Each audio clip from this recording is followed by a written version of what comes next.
जिसके घर में कोई संतान वैश्यावृत्ति गणिकावृत्ति में संलिप्त हो जाए, चोरी मदिरा पान इत्यादि में किसी ब्राह्मण कुल का बालक संलिप्त हो जाए, तो एक नहीं उसकी 7 पीढ़ियां नरक चली जाती।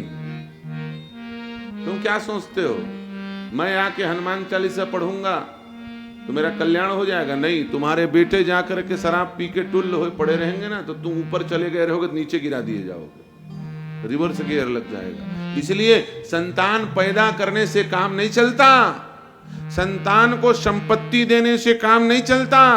माता पिता कहलाने के अधिकारी इससे बस नहीं हो जाते हो कि कुत्ता बिल्ली जैसे बेटे बेटी पैदा कर दो, उससे बस काम नहीं चलने वाला। याद रखना, अरबों खरबों का संपत्ति बंगला गाड़ी कार देने से कोई माता पिता नहीं कहलाता। भैया माता पिता कहलाने के लिए बंगला गाड़ी कार देना जरूरी नहीं है, सुंदर संस्कार देना जरूरी है। जो संस्कार दे वो माता पिता है। कुत्ते कुतिया को कोई माता पिता कहता है? उनके न जाने कितने पिल्ले घूम रहे, संस्कार नहीं दिया इसलिए वो माता पिता कहलाने के अधिकारी नहीं है। याद रखिएगा, गौ सम्मान गौ सेवा का संस्कार अपने संतान पर डालो। गाय के गोबर को देख करके घिन आने लगे यदि आपके संतान को, तो समझ लीजिए आप नीचे की तरफ जाने वाले हैं। गौ को देख करके जो पशु का भाव सोचने लगे, ऐसे संतान यदि आपने पैदा किया है तो समझ लीजिए उत्थान नहीं होने वाला, चाहे कितना भजन करो, चाहे कुछ भी हो। ऐसा महापातकी धुंधकारी घर में पैदा हुआ, फिर भी आत्मदेव का कल्याण हो गया। आत्मदेव को तो नरक जाना चाहिए था, क्योंकि ऐसा संतान पैदा किया उसने, फिर भी आत्मदेव का कल्याण हो गया। उसके पीछे कारण क्या है? उसके पीछे कारण केवल एक है, क्या?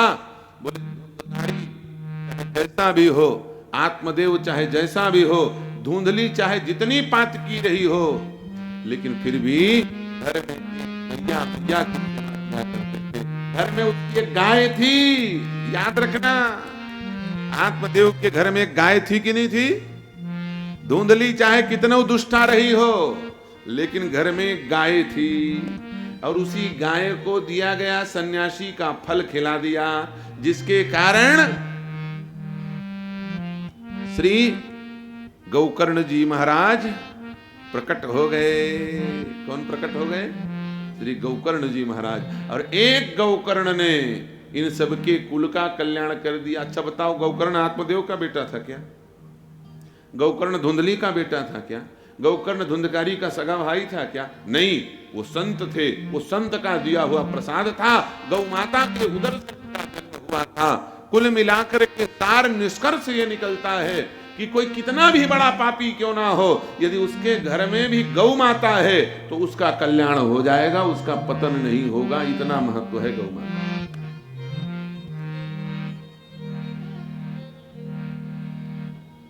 तो राम का भक्त होने का प्रथम शर्त गौ का भक्त हो, कृष्ण का भक्त होने का प्रथम शर्त गौ का भक्त हो, हनुमान जी के भक्त होने का प्रथम शर्त गौ का भक्त हो।